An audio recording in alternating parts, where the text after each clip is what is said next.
کہ مجھے کرنے دو شبیر کا ماتم، جی بھر کہ مجھے کرنے دو شبیر کا ماتم، جی بھر کہ مجھے کرنے دو شبیر کا ماتم، جب سر پہ قضا آئے گی مہلت نہ ملے،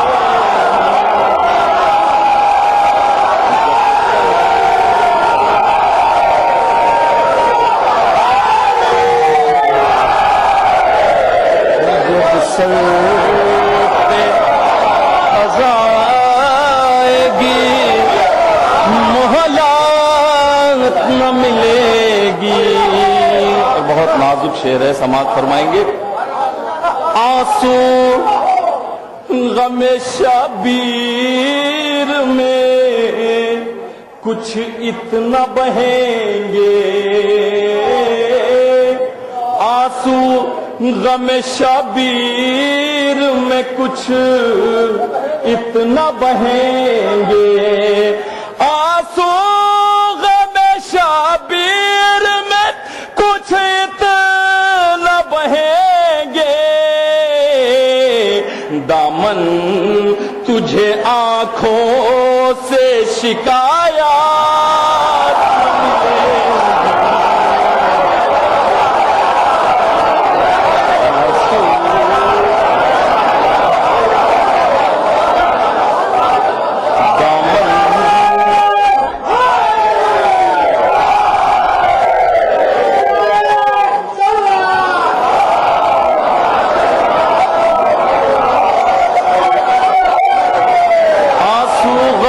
شبیر میں کچھ اتنا بہیں گے، آنسو غم شبیر میں کچھ اتنا بہیں گے،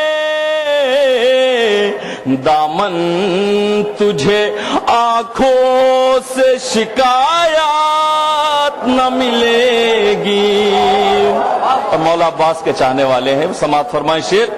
چلنے دو ترائی پہ ذرا نیزہ عباس،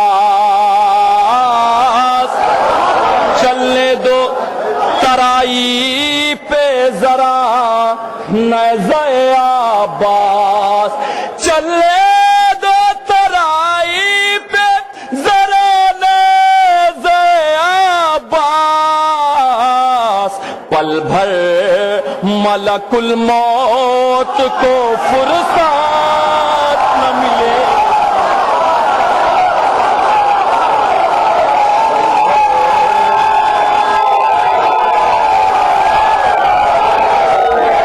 لے دو ترائی پہ ذرا نیزہ عباس، چلے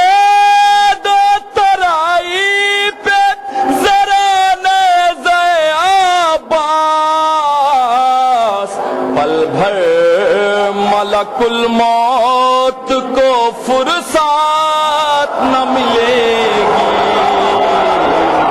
پل بھر ملک الموت کو، مداحوں میں مولا کے سلیم آپ ہے شامل،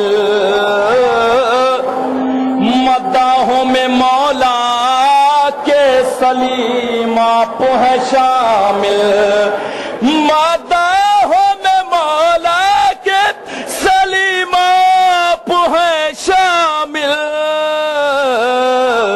اب اس سے بڑی آپ کو عزت نہ ملے گی۔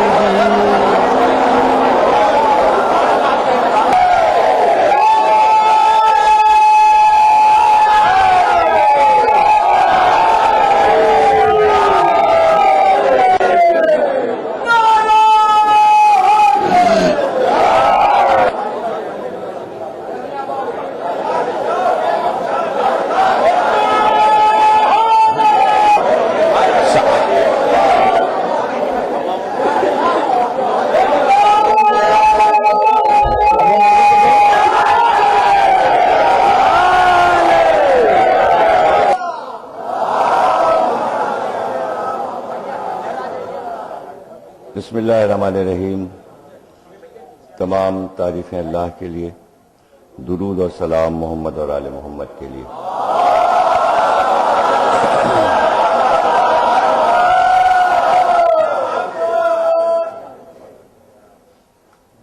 چودہ سو 33 ہجری عشرہ چیلم کی دوسری تقریر آپ حضرات امام باڑہ حسین آباد یعنی چھوٹا امام باڑہ لکھنؤ سماعت فرما رہے ہیں. یہاں کے لیے موضوع ولایت علی مقرر ہے. کل تمہیدی مجلس تھی اور خیال تھا کہ آج کسی حد تک تھکن اتر جائے گی، لیکن ابھی اس کے آثار نظر نہیں آ رہے ہیں. تو جیسے بھی گفتگو ہو سکے گی ہم آپ کے سامنے موضوع کے مطابق گفتگو کریں گے. ظاہر ہے کہ لکھنؤ کا مجمع اور خطابت موضوع ہم سب کا پسندیدہ موضوع ہے. ولایت علی ہمارے دین کی روح جان سب کچھ ہے. ہمارا ایمان اسی سے برقرار ہے، اسی سے سلامت ہے. اب مجلسوں میں ولایت علی موضوع جو رکھا جاتا ہے اس کا مقصد یہ ہوتا ہے کہ ہم اس کے آس پاس ارد گرد جتنے بھی زاویے ہیں ان پر گفتگو کریں کہ ولایت علی کا مقصد کیا ہے، اس کے معنی کیا ہیں اور اس کی ضرورت اس وقت کیا ہے. تو ولایت علی دراصل اختیار کائنات کا نام ہے، اور ایک ایسا اختیار کہ مادی دنیا میں رہنے والے اور مادی دنیا کو پسند کرنے والے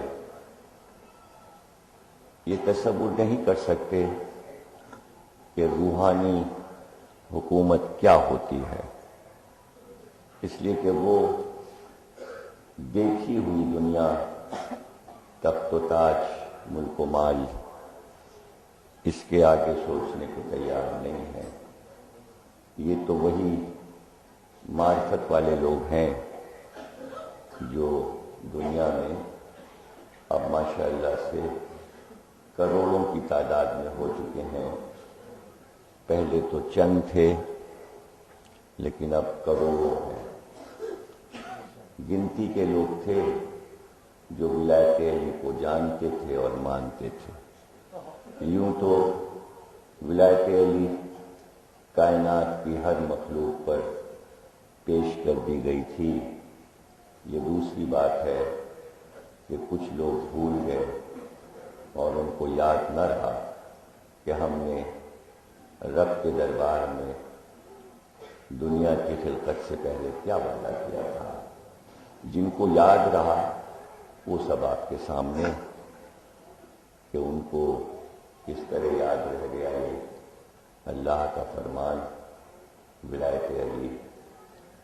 اب جدید موضوعات میں کہ جہاں علوم ترقی کر رہے ہیں، وہاں اگر کوئی یہ پوچھے کہ ولایت علی کیا ہے اور اس کا مقصد کیا ہے، تو وہ مختصر ہم آپ کو شروع میں ہی تمہید کے طور پر آسان لفظوں میں سمجھائے دیتے ہیں کہ اللہ یہ چاہتا تھا کہ انسانوں میں ایک اتحاد برقرار رہے اور سب آپس میں مل جل کے رہیں اور ان کے دل آپس میں ملے رہیں، اس لیے اللہ نے اپنے قضاء اور قدر سے یہ طے کیا کہ ہم پیغمبروں کو مقرر کریں اور وہ انسانوں کو یہ بتائیں کہ اللہ ایک ہے۔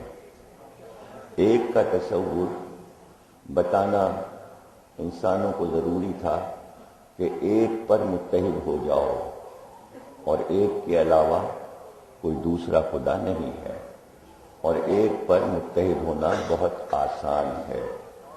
یہی کوشش 1,24,000 انبیاء نے کی، اور خاتم نے تو ظاہر ہے کہ اپنی پوری زندگی میں اس کوشش کو اس طرح زمانے میں پھیلا دیا کہ جو نہیں بھی مانتا وہ بھی مانتا ہے، جو نہیں مانتا وہ بھی مانتا ہے۔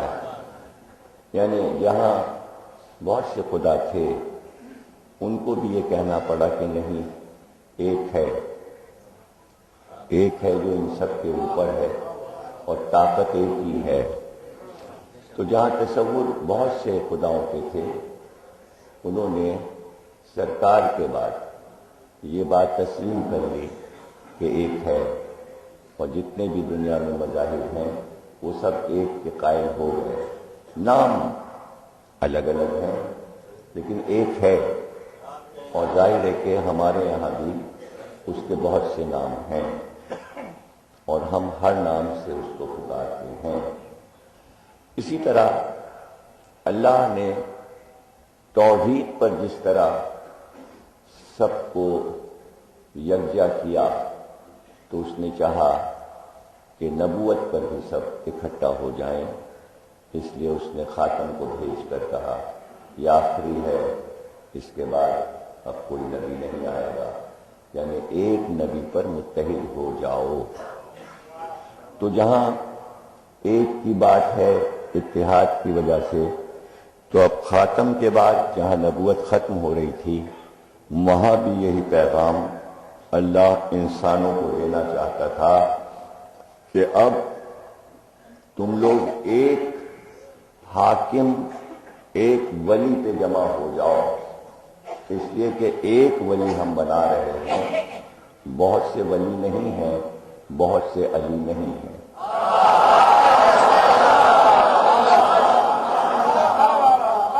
اس اعلان کو غدیر خم کہتے ہیں۔ یہی ہے غدیر خم کا واقعہ کہ جہاں اللہ نے یہ چاہا کہ جس ولایت کو قیامت تک جانا ہے اس پر متحد ہو جاؤ، اور ضرورت نہیں ہے کہ جیسے ہم نے کہا تھا کہ اللہ ایک ہے، تو انسانوں میں کسی نے اٹھ کے سرکار سے یہ نہیں کہا کہ کوئی دوسرا اللہ ہے۔ یہی کامیابی تھی توحید کے پیغام کی کہ کہیں سے یہ آواز نہیں آئی کہ ایک اور کوئی اللہ ہے۔ سمجھ رہے ہیں نا آپ ہماری بات؟ اسی طرح سرکار کی نبوت کا جب اعلان ہوا تو کہیں سے یہ آواز نہیں آئی کہ کوئی دوسرا بھی نبی ہے۔ اسی طرح غدیر میں جب علی کی ولایت کا اعلان ہوا تو کسی نے اٹھ کر یہ نہیں کہا کہ میں بھی مولا ہوں۔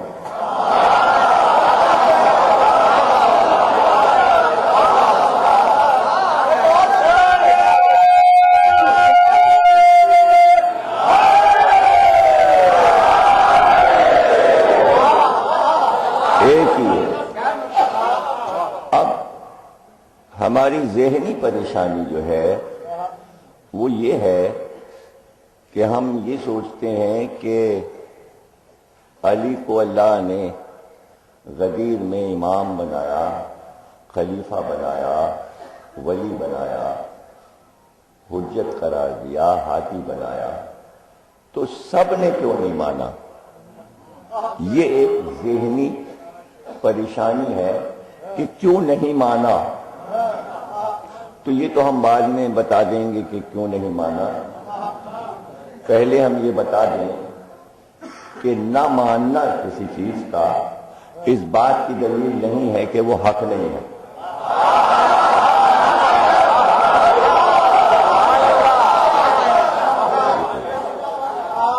آپ کہیں گے اس کی بھی دلیل چاہیے. ہم پھر وہیں سے شروع کرتے ہیں جہاں سے ہم نے تمیز شروع کی تھی. اللہ نے کہا انبیاء سے کہو اللہ ایک ہے، تو کیا سب نے مان لیا؟ حالانکہ اللہ ایک ہے. نہیں مانا. نوح کی قوم نے نہیں مانا. نہیں مانا.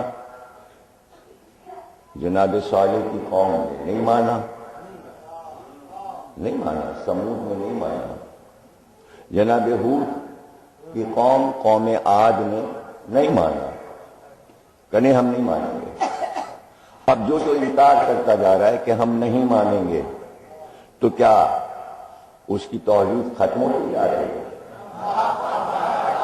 کیا اللہ کی طاقت ختم ہوتی جا رہی ہے؟ کیا اس کا منصب ختم ہوتا جا رہا ہے؟ نہیں. جو انکار کرتا جا رہا ہے کرتا رہے، اس سے ہماری ذات پہ کوئی اثر نہیں پڑے گا.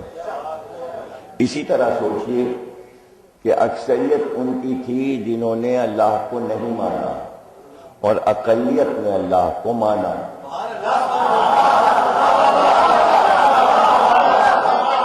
تو جب توحید اقلیت کے ماننے پر اب تک برقرار رہ سکتی ہے تو ولایت کیوں نہیں باقی رہ سکتی؟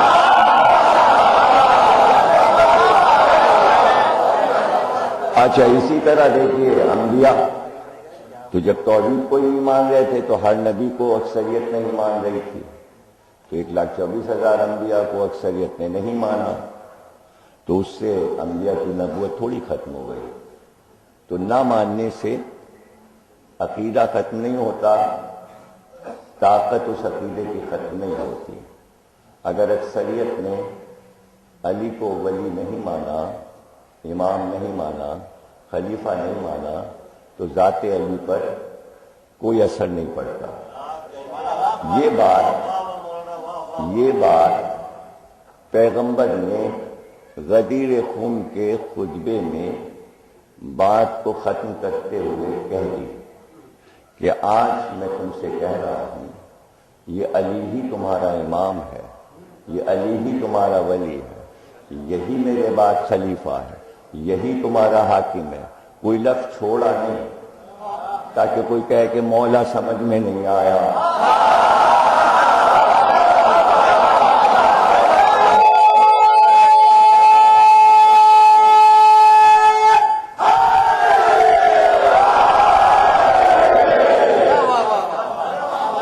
نہیں، سب سمجھ میں آیا، سب کے سب سمجھ میں آیا. پیغمبر کو بھی معلوم تھا، سب کے سمجھ میں آ گیا ہے. لیکن ضد کا علاج دنیا میں نہیں ہے.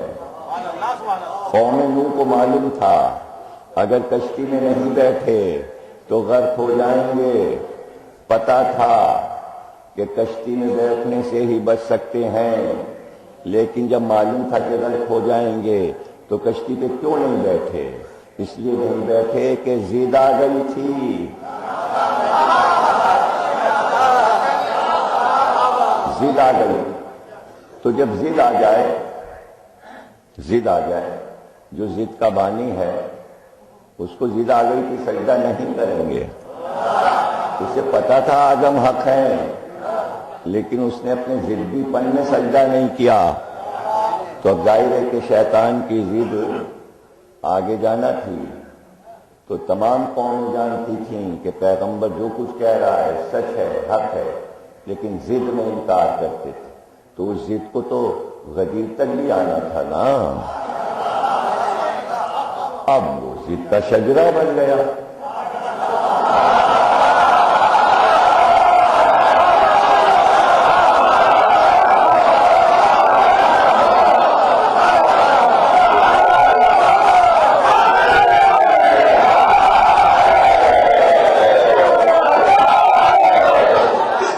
شکر ہے، اللہ کا شکر ہے کہ آپ ضد کے شجرے میں نہیں ہیں. آپ ضد کے شجرے میں نہیں ہیں بلکہ آپ ولایت کے شجرے میں. اگر دیکھیے ولایت کا شجرہ جو ہے نا جو ذہین لوگ ہیں وہ سمجھتے ہیں کہ ولایت کا شجرہ کیا ہے۔ اب آپ بتائیے انگریز قوم سے زیادہ ذہین قوم کوئی گزری ہے؟ نہیں گزری۔ انگریز کی ذہانت آپ سمجھتے ہیں، اب بھی ان کی ذہانت دنیا پہ چھائی ہوئی ہے۔ وہ سمٹ کے واپس تو چلے گئے پوری دنیا پہ حکومت کر کے، لیکن ان کی ذہانت تھوڑی ختم ہو گئی۔ تو کیا سوچ کے جب وہ ہندوستان میں حکومت کر رہے تھے تو اپنی حکومت کا نام انہوں نے ولایت کیوں رکھا؟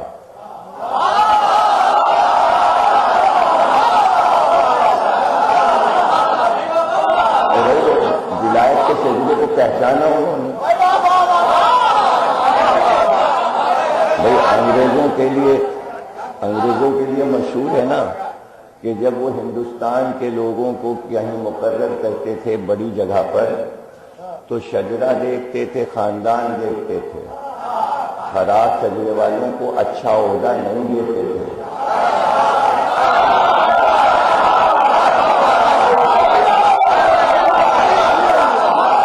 اس لیے کہ حکومت کے معاملات بگڑ جاتے ہیں اگر شجرہ خراب ہو۔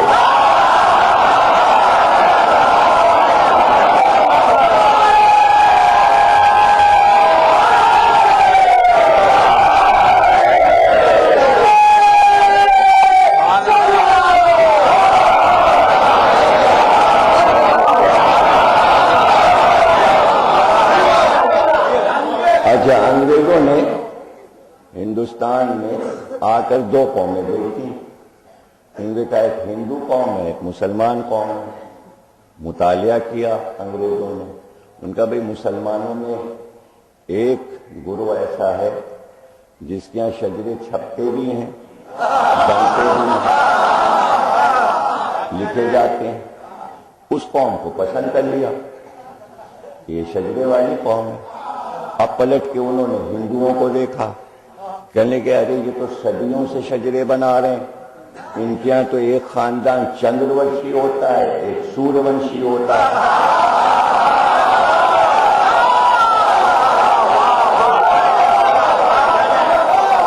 ان کے یہاں شجرے ہوتے ہیں، ہندوؤں کے شجرے ہوتے ہیں۔ شجرے والی قوم ہے ہندو قوم، اور دو شجرے چل رہے ہیں، سوریہ ونشی سورج والا، چندر ونشی چاند والا۔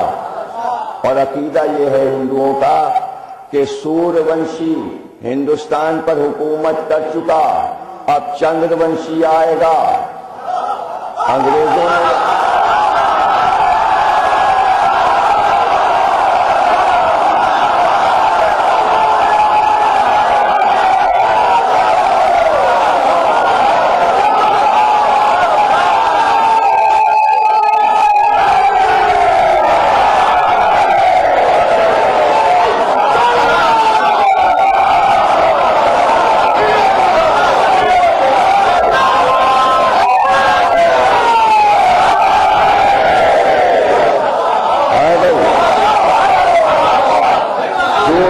حکومت کر چکا، اب چندر ونشی آئے گا۔ سوریہ ونشی سورج والا، چندر ونشی چاند والا۔ تو یہی بات تو قرآن نے کہی، وَالشَّمْسِ وَضُحَاهَا۔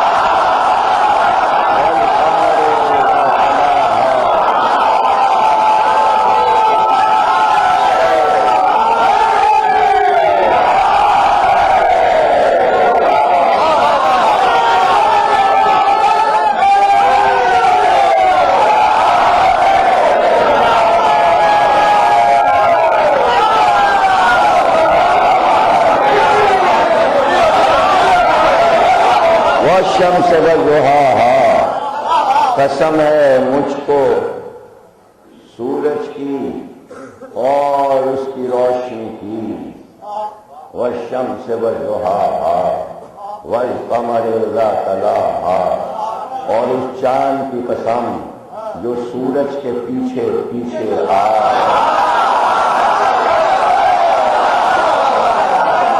تو قرآن نے بھی کہا ایک سوریہ ونشی ہے، ایک چندر ونشی ہے۔ اب سورج کے بعد کا دور تب شروع ہوگا پتہ تو چلے شمس کون قمر کون۔ تو تفسیر لکھنے والے نے کہا شمس ذات رسالت ہے، قمر ذات علی ہے۔ اور منظر کہاں دیکھا گیا؟ جب آفتاب رسالت کو علی نے قبر میں چھپ کر رکھا تو جہاں غروب ہوا تھا آفتاب رسالت وہیں سے قمر۔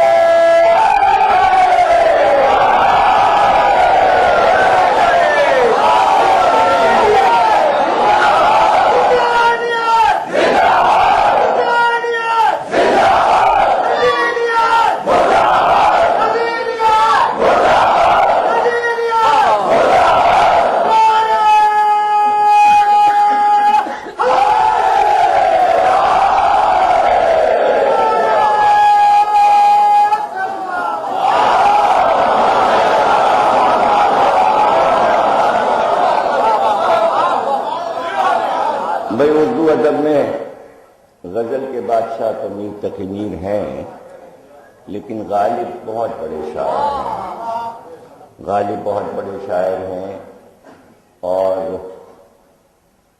کم سے کم 5 ملکوں میں تو غالب اسی طرح پہچانے جاتے ہیں جیسے آپ پہچانتے ہیں۔ روس میں، آذربائیجان میں، ترکی میں، ایران میں، پاکستان میں، ہندوستان میں یکساں طریقے سے غالب کو لوگ جانتے پہچانتے ہیں، ان کی فارسی کی وجہ سے۔ جہاں جہاں فارسی ہے وہاں غالب ہیں۔ اور بھی ملکوں میں، امریکہ میں بھی، یورپ میں بھی غالب کی بڑی عزت اور قدر اور عظمت ہے۔ ہر ملک میں ان پر پی ایچ ڈی ہوا، ریسرچ ہوئی ہے۔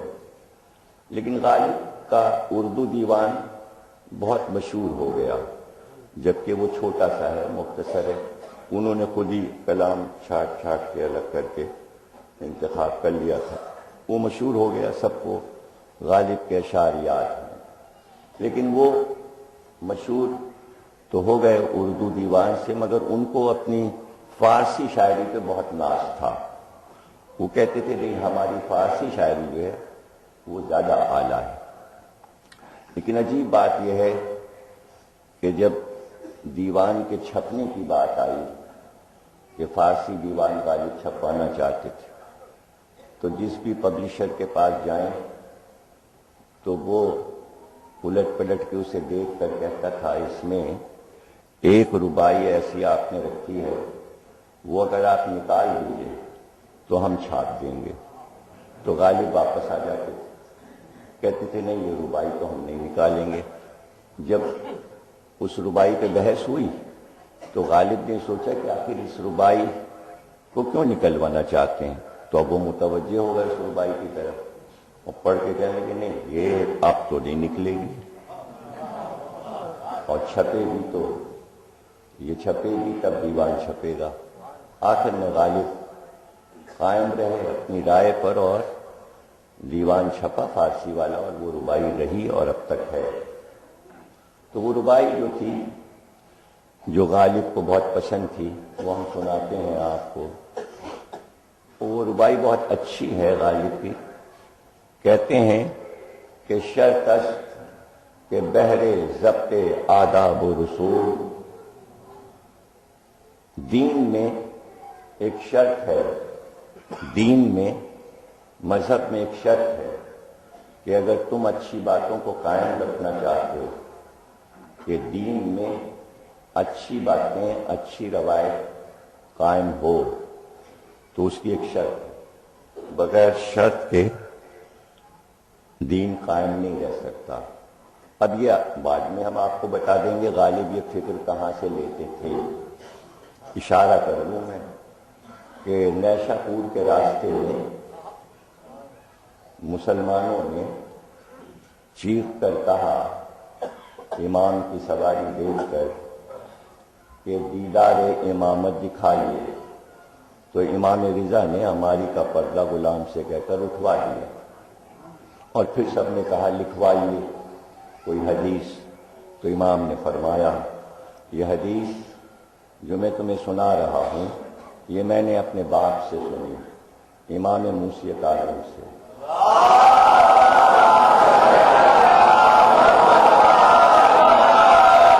انہوں نے اپنے والد گرامی امام جعفر صادق سے سنا.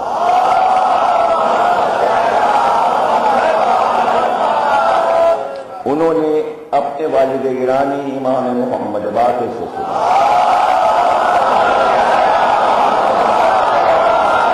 انہوں نے اپنے والد امام سجاد علی بن الحسین سے سنی.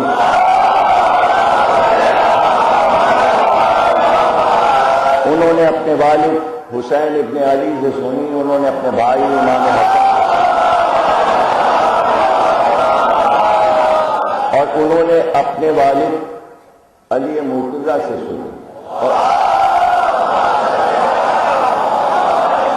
اور انہوں نے یہ حدیث سرکار دو عالم سے سنی.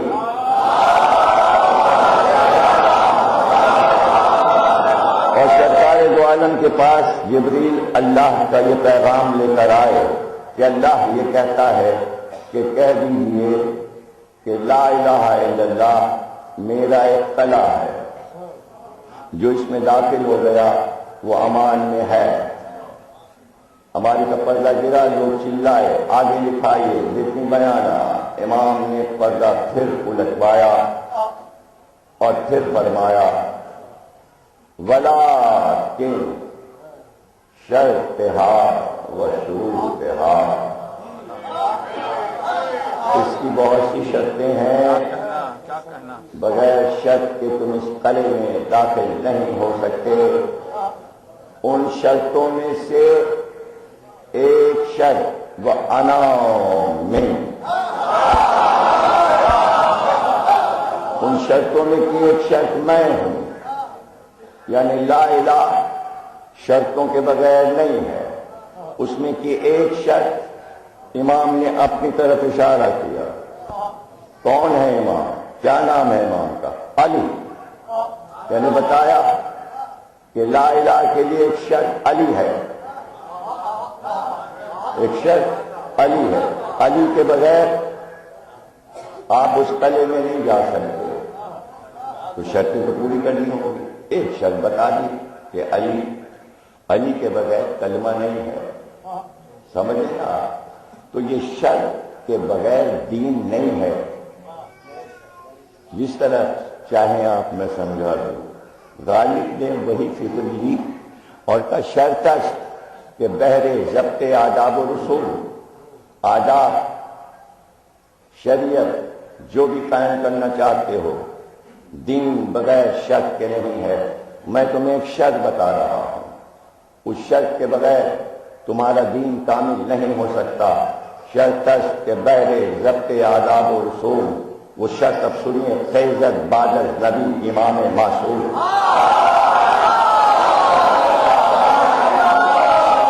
شرط ہے کہ جب نبی جائے تو اس کا جانشین جو آئے وہ معصوم ہو, گناہگار نہ ہو.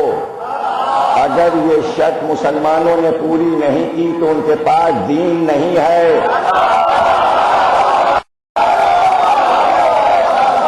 فیضت بعد نبی امام معصوم, نبی کے بعد امام معصوم کا آنا ضروری ہے. دیکھیے عام طور سے شاعری میں یہ ہوتا ہے کہ شاعر اگر کوئی دعویٰ کرتا ہے تو فوراً اس کی دلیل دیتا ہے. ربائی میں بھی ایسا ہی ہوتا ہے. دو شعر شروع کے دعوے کے ہوتے ہیں, بعد کے دو مصرے دلیل کے ہوتے ہیں. غالب نے دعویٰ تو کر دیا کہ شرط ہے کہ نبی کے بعد امام معصوم ہو. اب دیکھیے وہ دلیل دے رہے ہیں. فیضت بادز نبی امام معصوم زیجما چپوسی بالی باز گرائی. اگر تمہیں علی کو ماننا ہے نبی کے بعد تو ہم سے یہ باتیں مت کرو کہ وہاں اجماع ہو گیا تھا اس لیے ان کو مان لیا.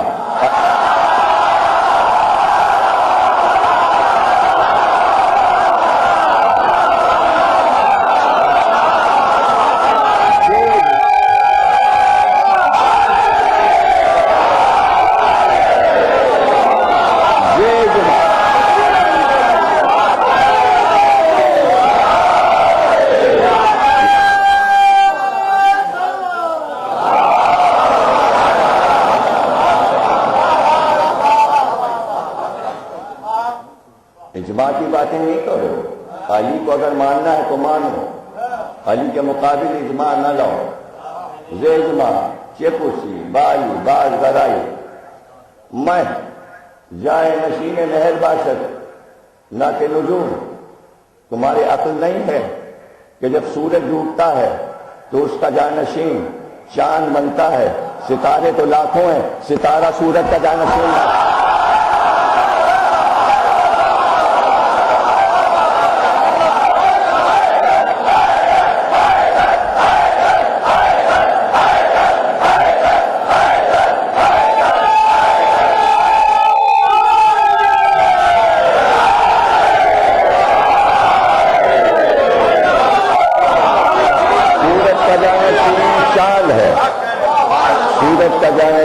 چاند ہے, تارے نہیں. حالانکہ لاکھوں کروڑوں تارے آسمان پر ہیں, لیکن کوئی تارا یہ دعویٰ نہیں کرتا میں سورج کا جانشین ہوں. دیکھیے غالب نے دلیل دے دی, حالانکہ شاعری ہے. پھر میں اپنے موضوع پہ پلٹتا ہوں کہ غالب نے دلیل کہاں سے دی. والشمس والضحاها والقمر اذا تلاها, یعنی ستاروں کا ذکر آیت میں نہیں ہے. جملہ تو سن لیجئے, جملہ تو سن لیجئے. جب آیت میں ستاروں کا ذکر نہیں ہے تو حدیث میں ستاروں کا ذکر کہاں ہے؟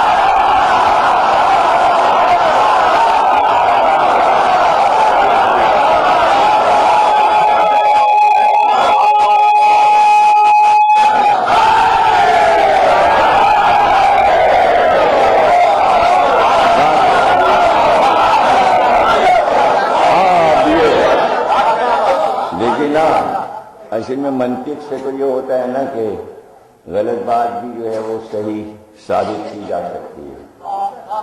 تو منطقی مسائل اور ہیں. ایک مولانا صاحب گھر میں آئے تو بیوی سے پوچھا آج کیا پکایا ہے. وہ غصے میں تو بیٹھی تھی, بھری کوڑک مرغی بنی. کہنے لگی ہے خاک پکایا ہے. کچھ دے کے بھی گئے تھے, کچھ سبزی گوشت کچھ لائے تھے, خاک پکایا ہے. مولانا کہا اچھا میں سمجھ گیا, آج تم نے گوشت پکایا ہے. وہ اور غصے میں آ گئی. کہنے میں کہہ رہی ہوں خاک پکایا, تم کہہ رہے ہو گوشت پکایا. کہنے نہیں میں تمہارے جملے سے سمجھ گیا منطقی طور پر, اس لیے کہ خاک کا الٹا ہوتا ہے کاخ. کاخ کہتے ہیں محل کو, محل کا الٹا ہوتا ہے لحم, یعنی گوشت پکایا ہے.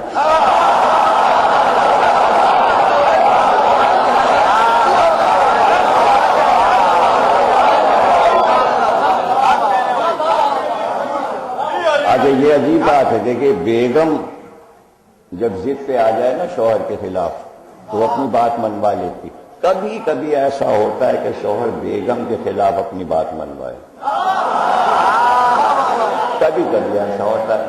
اور وہ منوانا چاہ رہے تھے بات تو منوا لی انہوں نے کہ گوشت پکایا. تو یہ تو منطق ہے نا بھائی, منطق سے تو آپ جو چاہے غلط صحیح ثابت کر دیجئے. حدیث پیغمبر کی قرآن کی آیت پہ پرکھی جاتی ہے. اگر قرآن میں ہے تو صحیح. اب ظاہر ہے کہ حدیث ہے کہ بھئی ستارے ہیں یہ سب, کسی ایک کے پیچھے چلے جانا دین مل جائے گا. لیکن دوسری حدیث بھی رسول کی تھی کہ میرے اہل بیت مثل سفینہ نوح ہیں. اب جو سفینے میں آ گیا وہ نجات پائے گا. تو انہوں نے کہا دیکھیے نا, سفینہ تو نوح کا جو ہے نا وہ ہے, اس کی مثال دی ہے پیغمبر نے. تو کشتی اور جہاز جو چلتے ہیں وہ ستاروں کو دیکھ کے چلتے ہیں. اچھا یہ پہلے بھی قاعدہ تھا, کشتیاں چلتی تھیں تو کشتی بان جو ملا تھا وہ ستاروں کو دیکھ کے سمت مقرر کرتا تھا. اب جہاز جو چلتے ہیں پانی کے تو اس کا کمپاس بھی ستاروں کو دیکھتا رہتا ہے اور جہاز چلتا رہتا ہے. تو دنیا کے جہاز ستاروں سے چلتے ہیں. ان کا دیکھیے سفینہ چل ہی نہیں سکتا بغیر ستاروں کے. لیکن آیت قرآن میں اگر ہو اسے غور سے نہ پڑھے تو پھر گھپلے ہوتے جاتے ہیں، غچے پہ غچہ مفسر کھاتا جاتا ہے۔ جہاں سفینہ نوح کا ذکر ہے وہاں یہ بھی ذکر ہے کہ جب سفینہ نوح چلا تو اتنے بادل تھے کہ ستارہ تو کیا سورج اور چاند نہیں نظر آ رہا۔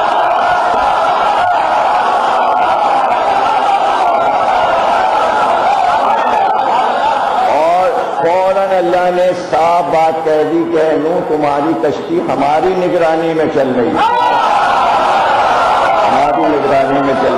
تو نوح کی کشتی ستاروں کے سہارے نہیں چلی بلکہ اللہ کی نگرانی میں چلی۔ تو اہل بیت وہ سفینہ ہے کہ جو ستاروں کے بغیر چل رہا ہے، اور جس سفینے میں چاند سورج بیٹھے ہوں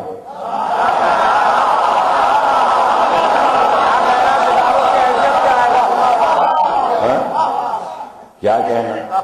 آج دیکھیے سفینے کی دلیل بھی جو علماء نے لکھی ہے وہ بھی بتایا کہ بھئی ہم گئے کنارے پر، دیکھا بہت سی کشتیاں کھڑی ہوئی تھیں، ایک سے ایک اچھی رنگین پردے پڑے ہوئے، اور ہر کشتی والا بلا رہا تھا ہماری کشتی پہ بیٹھی ہے ہم پار اتار دیں گے، ہماری کشتی پہ بیٹھی ہے ہم پار اتار دیں گے۔ اب ظاہر مسافر پریشان تھے کس کشتی پہ بیٹھیں، اس لیے خطرہ یہ تھا کہ راستے میں کوئی طوفان آئے گا تو کہیں ایسا نہ ہو کشتی ڈوب جائے۔ تو اب یقین کیسے آئے کہ جس کشتی پہ ہم بیٹھیں گے وہ ڈوبے گی نہیں؟ تو انہوں نے کہا پہلے ہم یہ جو کشتیاں کھڑی ہیں نا 72-73 ایک ایک کشتی پہلے دیکھ لیں۔ تو بھائی کشتیوں کو پرکھنا ضروری ہے، ایسے ہی نہ کسی کشتی پہ بیٹھ جایا کیجیے، پہلے کشتی دیکھ لیا کیجیے۔ آپ بھی دریا کے کنارے رہتے ہیں، حالانکہ گومتی ذرا پتلی ہے، اتنی کشتیاں یہاں چلتی نہیں ہیں، وہ تو شب برات کا بجرا ہے جو آتا ہے۔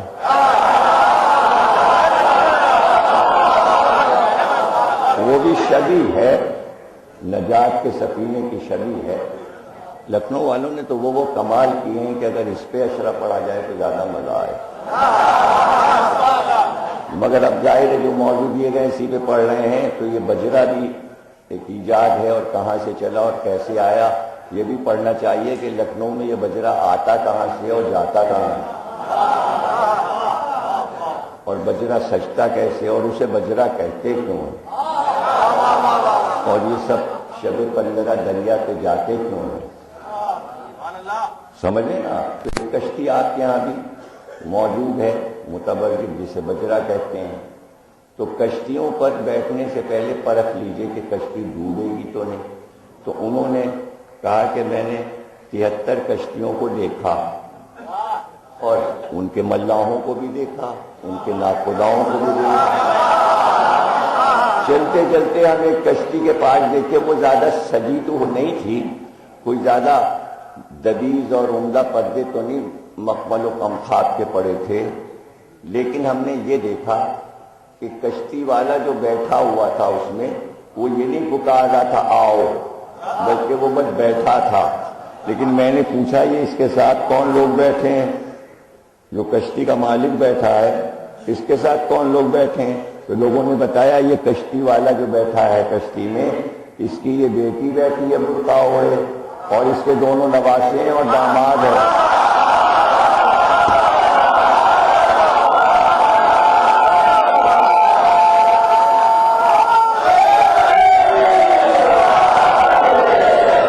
وہ وہیں کھڑے کھڑے انہوں نے فیصلہ کیا اور بتایا، انہوں نے کہا بھائی ہم تو اسی کشتی میں بیٹھیں گے۔ سب لوگ پوچھنے لگے بھائی یہ کشتی آپ نے کیوں پسند کی؟ کہنے لگے اس لیے پسند کی کہ یہ ڈوبے گی نہیں۔ سب نے پوچھا آپ کو کیسے یقین ہے کہ یہ کشتی نہیں ڈوبے گی؟ کہنے کشتی والے کو یہ یقین ہے کہ کشتی نہیں ڈوبے گی۔ تو آپ کو کیسے پتا کہ اس کو یقین ہے؟ تو اس کو یقین ہے اگر کشتی ڈوبنے والی ہوتی تو بچوں کو نہ بٹھاتا۔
کہ جس علم کو ہاتھ لگایا اس کو منزل کمال پہ پہنچا دیا، چاہے وہ کتابت ہو، چاہے وہ کتابت ہو، چاہے وہ سوزخانی ہو، نوحانی ہو، ماشاءاللہ معراج پہ پہنچا کے دم لیتے ہیں لکھنؤ والے۔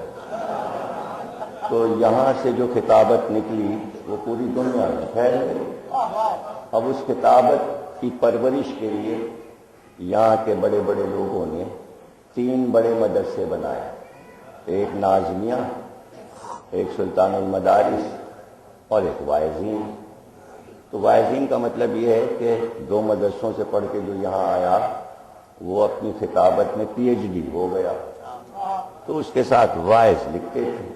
یہ راجہ صاحب محمود آباد کا کارنامہ تھا کہ انہوں نے مدرسۃ الوائزین بنا دیا۔ بڑے بڑے لکھنؤ کے علماء کرام اس کے استاد اور پروفیسر ہوتے۔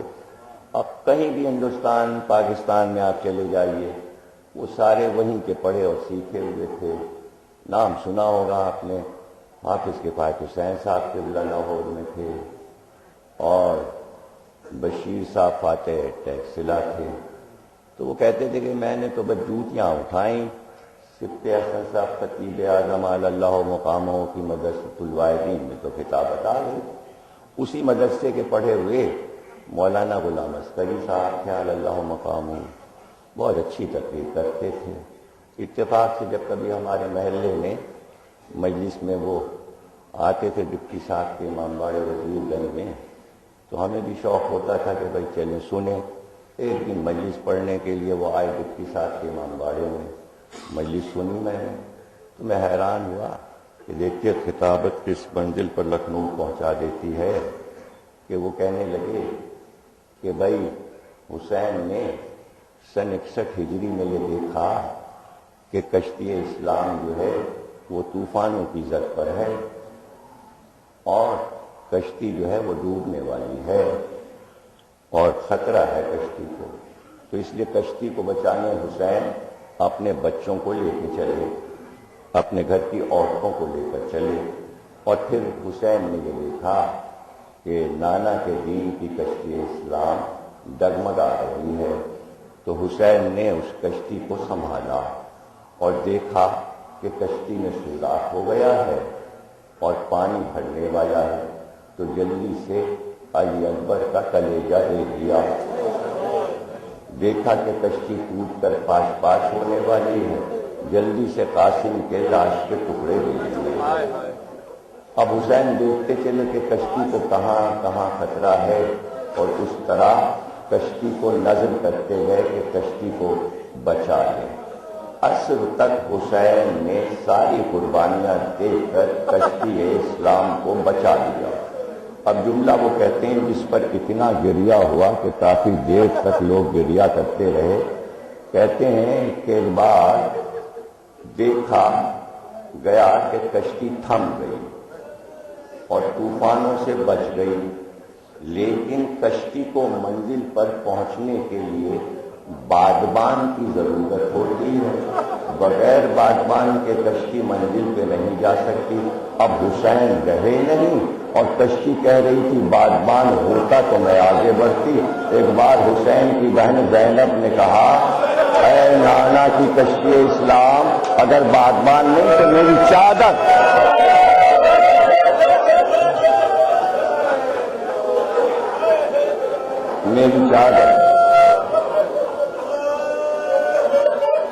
اللہ اکبر، آپ کی آوازیں بلند ہو گئی اور ذکر بھی تمام ہوا۔ انشاءاللہ کل پھر یہیں سے گفتگو کریں گے۔ یہ وہ دن ہیں جو قیامت کے دن ہیں۔ یہ سفر کا مہینہ، میں کیا جملہ کہوں، یہ سفر کا مہینہ زینب کو سفر میں کٹ گیا،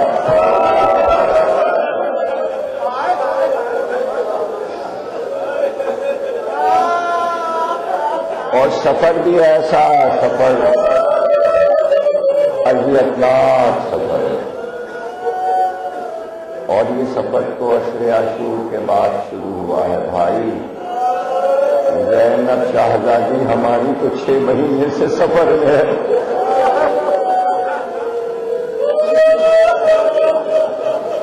یہ کیسا سفر ہے؟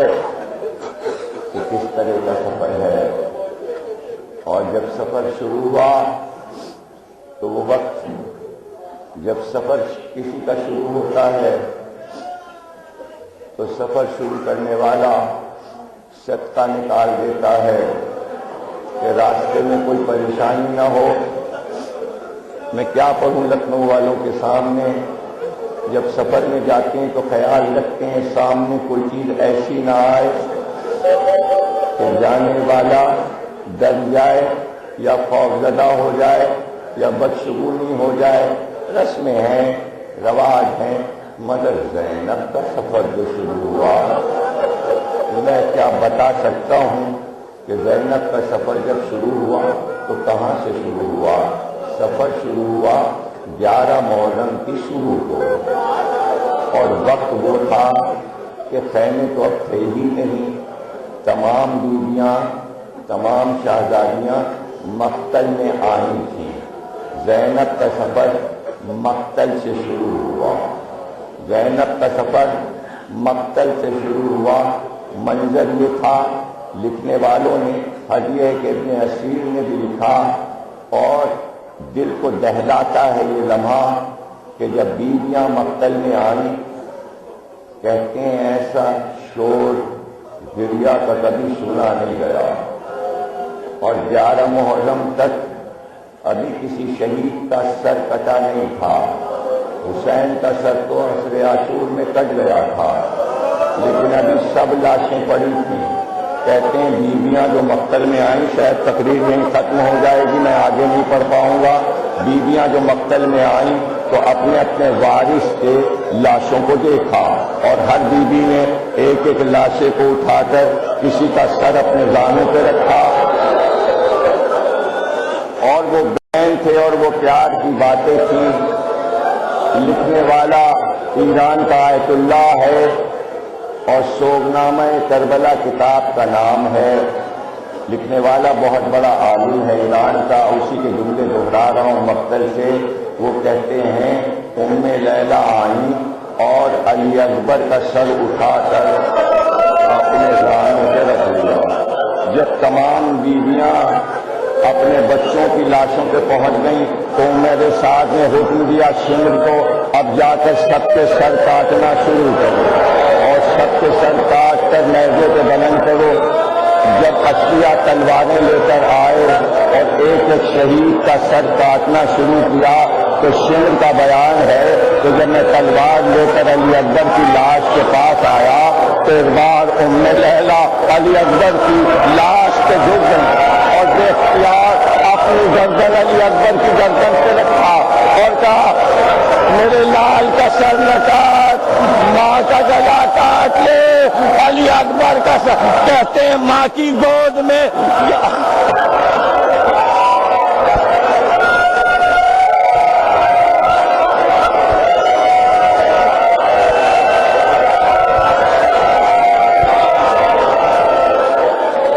تم سلامت رہو، تم سلامت رہو. حسین کو رونے والے تمہارے گھر آباد رہیں، اللہ تمہیں خیر و برکت عطا کرے. ذکر آ گیا شہزادے کا، اب دل نہیں مانتا کہ میں شہزادے کے ذکر کے بغیر تقریر کو تمام کر دوں. کہتے ہیں سر علی اکبر کا کاٹ کر نیزے پہ بلند کیا گیا. جدھر جدھر سے علی اکبر کا سر جاتا، اگر عورتیں اس سر کو دیکھتی تھیں تو ایک ہی جملہ سب کی زبان پہ آتا، ارے اتنا خوبصورت جوان، ارے اتنا خوبصورت جوان. وہ کون تھا، وہ کون ظالم تھا جس نے اتنے خوبصورت جوان کا سر کاٹا؟ اسی نے ایک عورت یہ کہنے لگی، سر کو دیکھ کر جو تماشا دیکھنے عورتیں آئی تھیں، ایک عورت نے کہا کاش جب اس بچے کا سر کٹا ہو تو اس کی ماں مر چکی ہو، اس کی ماں مر گئی ہو. وقت ناقے سے آواز آئی یہ میرے لال کا سر ہے، ماں زندہ ہے، ماں زندہ ہے۔ یہ سفر ہے، میں آپ کو سفر سنا رہا ہوں، زینب کا سفر ہے، منزلیں آتی جا رہی ہیں، سفر کٹ رہا ہے۔ ایک منزل ایسی آئی کہ پتہ چلا کہ عیسائیوں کی بستی میں سب نے یہ طے کیا ہے کہ حملہ کر کے سروں کو چھین لیں گے اور دفن کریں گے، اور جو بیویاں اسیر ہیں ان کے لیے چادریں لے کر جائیں گے۔ تو شمر نے حکم دیا کہ کہیں حملہ کر کے یہ سر نہ چھین لیں، اس لیے نیزوں سے سروں کو اتار کر صندوق میں بند کر کے تالا لگا دو، اور ہم یہاں سے جلدی نکل چلیں، اگلی منزل پر ہم صندوق سے سروں کو نکال کر پھر نیزے پہ بلند کریں گے۔